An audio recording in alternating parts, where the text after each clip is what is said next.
Ok, du coup, je commence ma petite investigation sur le bonheur. La première définition sur laquelle je tombe, en faisant une simple recherche Google, c'est un état de pleine satisfaction, tout simplement. La satisfaction étant quant à elle un sentiment de bien-être, plaisir qui résulte de l'accomplissement de ce qu'on juge souhaitable. En gros, si on est satisfait de sa vie, on est dans le bonheur. C'est tout con, c'est tout simple. Je pense que plein de gens vont découvrir aujourd'hui, grâce à moi, me remerciez pas, que vous êtes heureux en fait. Vous nagez dans le bonheur déjà. Bon ok, si je m'arrête à là, ma playlist, mes vidéos n'iront pas bien loin. Quand on regarde la définition, le bonheur au final ça paraît être quelque chose de plutôt simple, de plutôt accessible. Alors pourquoi plein de gens pensent qu'ils ne sont pas heureux?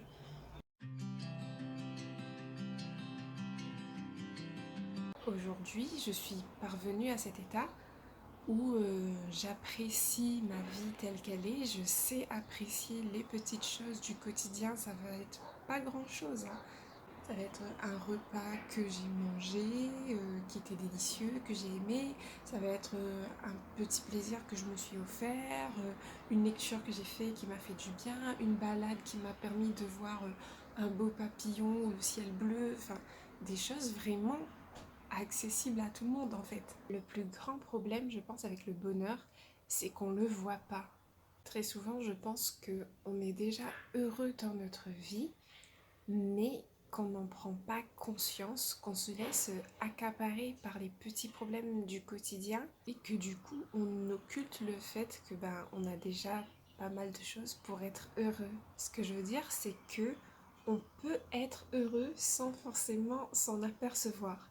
Moi, la première, je donne pas de leçons, j'ai été une grosse drama queen pendant des années. Et en fait, il n'y avait pas vraiment de raison. Les raisons, une fois que j'ai compris les problèmes, ça m'a soulagée d'un poids et ça m'a aidé à me sentir vraiment mieux dans ma vie. Et en fait, on a toujours des petites raisons de s'énerver. Il faudrait que je donne des exemples pour que ça soit un peu plus concret. Admettons des petites raisons comme tiens, j'ai mis ma robe blanche aujourd'hui, je suis sortie et puis le serveur il m'a renversé du café dessus, enfin voilà, du coup j'ai un rendez-vous après et ma robe elle est dégueulasse. Ou alors je devais avoir une sortie avec des amis et puis ça a été encore une fois annulé. Ou je viens de faire le ménage et puis je sais pas, il y a les gosses ou des potes encore une fois qui viennent et qui ont tout dégueulassé. J'avais une photo sur mon portable et je l'ai supprimée sans faire exprès, c'est irrécupérable. Enfin, je donne des exemples bidons, mais c'est vraiment des petits trucs qui des fois ça peut vite t'énerver en fait. Des petites choses qui du quotidien qui peuvent t'énerver ou te mettre triste. Et encore une fois, c'est normal, c'est humain de s'emporter à cause de situations négatives. Là, ce sont des situations où c'est normal d'être triste ou d'être en colère à cause de ça. Ceci étant, il s'agirait que, une fois la première réaction passée, une fois de tiens, ça m'a rendu triste, ça m'a rendu en colère, et peu importe le temps que ça peut durer, ça peut durer quelques heures, plusieurs jours, admettons, mais il faudrait en fait être capable de rebondir, d'apprendre à se dire ok, il m'est arrivé ce truc négatif, c'est nul, mais de pas rester une trop longue durée dans cet état à ruminer ce truc qui t'empêche au final de continuer à profiter du reste de ta vie quoi. Ok, t'es arrivé un truc nul cette journée là, mais mais voilà, soit tu peux régler ce problème si c'est un gros problème, essayer de le régler, essayer de le traiter, etc. Mais pour les petits problèmes, au final, tu peux les oublier, pas les oublier, mais essayer de voir au-delà de ces petits problèmes, quoi, au lieu de t'enfoncer dans un état de frustration.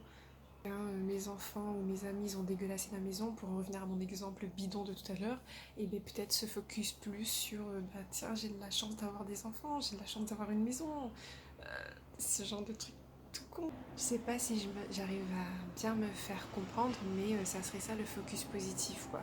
Les gros problèmes, certes, il faut les traiter. Si t'as des problèmes d'ordre financier, émotionnel ou quoi, de santé, il faut les traiter, il faut pas les ignorer. Les petits problèmes pour lesquels on peut positiver, c'est voilà, c'est les petites conneries de la vie quotidienne qui t'arrivent et que au lieu d'être dans un état de colère, ça me fait penser à la vidéo là qui dit mais c'est terrible ce qui nous arrive, au lieu d'être dans cet état là, de passer au-dessus, de dire ok ça m'énervait mais bon voilà c'est comme ça, j'y peux rien, je peux plus rien faire et aussi se dire bah tiens ok, en parallèle de ça j'ai d'autres trucs qui sont positifs, ok m'est arrivé un truc négatif mais en parallèle de ça j'ai des trucs positifs et tout et ça améliore en fait notre état d'esprit en fait. Même si on va peut-être toujours se sentir au fond de soi un peu triste ou un peu en colère, machin, et bien on va pas rester dans cet état, on va pas l'entretenir, on va essayer de le remplacer par quelque chose de mieux. Je n'ai pas non plus envie d'occulter les problèmes qu'on a, d'être dans ce truc de pensée positive non-stop et tout, de se dire tiens on a des problèmes mais non on les voit pas, on s'en occupe pas, pensée positive et tout va bien, c'est pas du tout ça. Bien évidemment si on a des problèmes que ce soit d'ordre sentimental, psychologique, financier, il faut les traiter. En fait ça serait bien de légitimer nos émotions, légitimer nos problèmes, mais ne pas s'enfoncer dans un état qui nous enlise et je sais pas si je m'explique bien. Vous avez compris ce que je veux dire. Mais je pense que si on est dans ce cas-là où tout va bien dans ta vie, que je sais pas, t'as à manger, t'es en bonne santé, t'as des relations sociales diverses et variées, ou pas si ça te convient, enfin bref, que tout va bien dans ma vie, j'ai tout pour être heureux, mais je ne le suis pas, mais c'est peut-être qu'il faut changer de focus. Si tu penses que tu devrais être satisfait de ta situation, que tu penses que tout va bien et qu'il n'y a aucune raison de te sentir mal, c'est que peut-être tu es trop en train de t'envier la vie des autres ou d'espérer d'avoir plus que ce que tu as déjà et que tu n'arrives plus en fait à apprécier ce que tu as déjà. Quand tout va bien, on n'a pas toujours conscience de notre chance. Et c'est ça également que je voulais mettre en lumière. Et justement, j'aimerais que le but de mes vidéos, enfin la finalisation de mes vidéos, serait d'apprendre, de réapprendre ensemble à se focaliser sur des choses qui ne sont pas extraordinaires, mais qui constituent le bonheur au quotidien, des toutes petites choses qu'on a oubliées, tout simplement de nous attarder sur les choses qui sont bien et qui nous rendent heureux, et réapprendre à les apprécier pour au final revenir dans un état de gratitude, de reconnaissance pour ce qu'on a et ce qui permettrait peut-être euh, d'être plus heureux et d'aimer un peu mieux sa vie. Donc voilà, notre objectif sera de mettre en lumière le bonheur. D'ailleurs, je suis retombée sur une phrase que j'aime beaucoup qui dit « Le bonheur, ce n'est pas d'avoir ce que l'on désire, mais d'aimer ce que l'on a ». Et ça, je suis plutôt d'accord avec cette phrase. Savoir apprécier ce que l'on a avant d'être dans une étape de désirer autre chose, apprendre à aimer ce qu'on a déjà.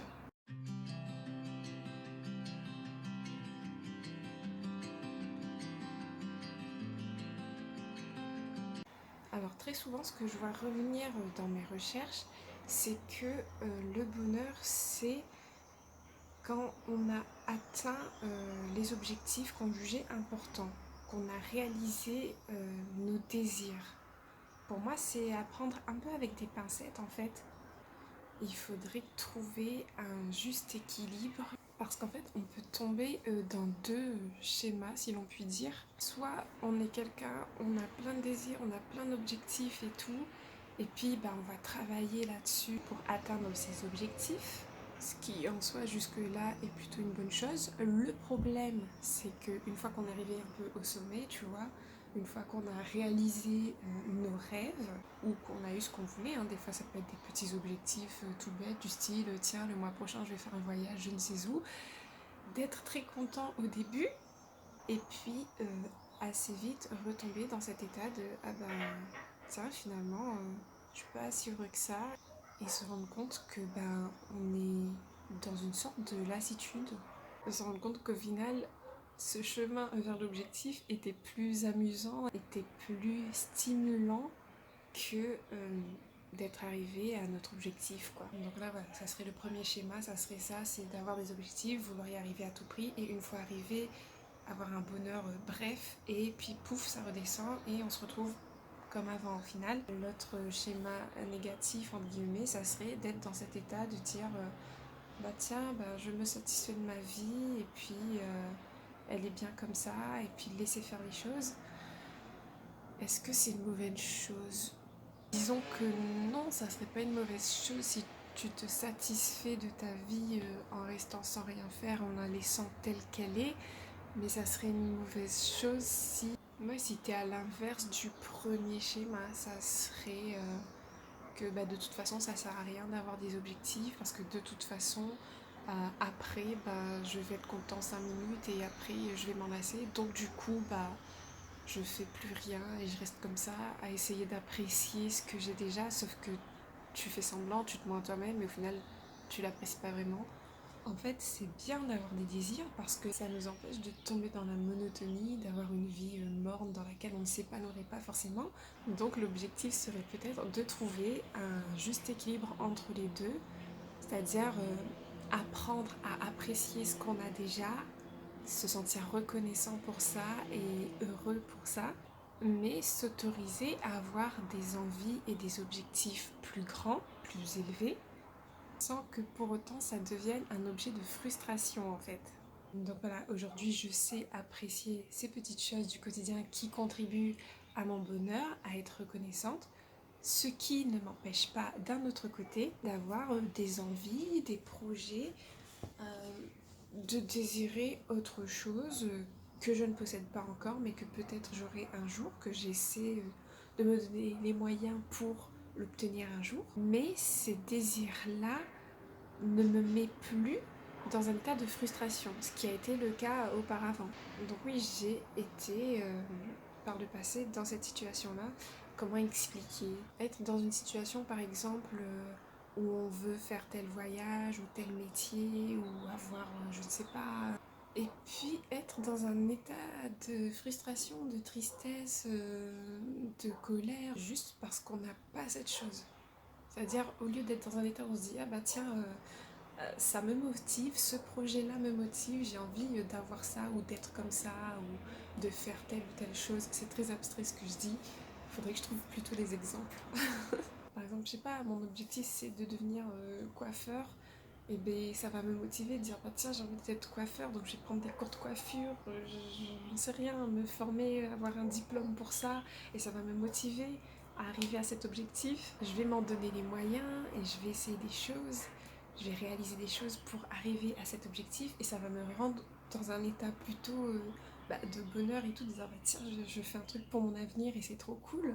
On peut avoir tendance à l'inverse, au lieu d'être dans un état où nos désirs nous motivent et nous rendent déjà dans une certaine dynamique de joie et de bonheur, être là à ruminer ce manque de réalisation, c'est-à-dire que on va souffrir de ne pas avoir ce qu'on désire et on va se mettre dans un état où on sera pas bien, on sera frustré de ça, donc triste, en colère, etc.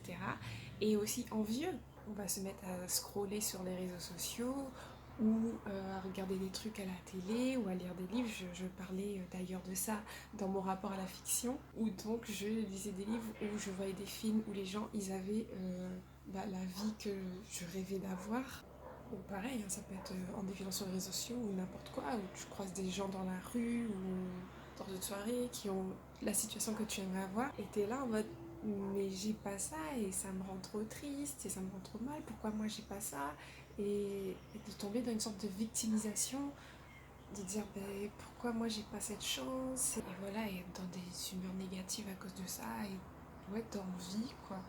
Donc ce qu'il faut qu'on apprenne à mettre en place si ça n'est pas le cas, et à le maintenir si c'est déjà le cas, c'est-à-dire qu'une fois qu'on est dans l'état dans lequel je suis, il faut l'entretenir en fait, parce que c'est pas forcément quelque chose, c'est pas un dispositif forcément naturel pour le cerveau que d'être motivé, de ne pas être découragé et d'être plutôt dans des humeurs positives que négatives. On a tendance à se laisser plus facilement vers des choses j'aime pas dire négative, mais je sais pas comment dire autrement. Et l'objectif, ça serait dès aujourd'hui de se mettre dans cet état de bah tiens, j'ai un objectif, au lieu de me plaindre, de dire ah bah tiens, je l'ai pas, je suis nulle, j'y arrive pas, etc.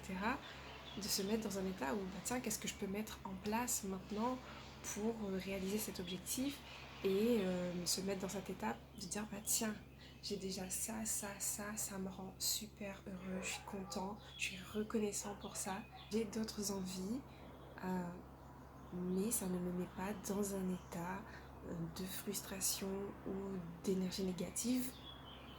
Au contraire, je suis motivée à réaliser ces projets. Donc avoir des désirs, c'est bien parce que ça nous donne bah, la motivation, l'envie de faire des choses, ce qui est plutôt une bonne chose, mais ça ne doit pas, encore une fois, être sujet à nous déprimer, quoi. Je sais pas trop si ce que je dis c'est clair. On dirait que c'est pas. C'est un peu fouillis, hein. J'ai entrepris une aventure, mais j'ai l'impression d'avoir à la fois beaucoup de choses à dire et en même temps de me répéter et de pas arriver à les dire. Donc vraiment désolée si cette vidéo est totalement des flous et en vrac, en bordel, mais voilà, j'apprendrai peut-être au fur et à mesure à mieux organiser ma pensée. C'est vrai que là, c'est un peu la nausée, quoi. Je vous envoie des trucs comme ça qui me viennent. En plus, ça me vient en tête, du coup, j'ai pas le temps de trop les trier, je les recrache comme ça. C'est peut-être pas hyper clean. Enfin bref, on verra bien ce que ça donne.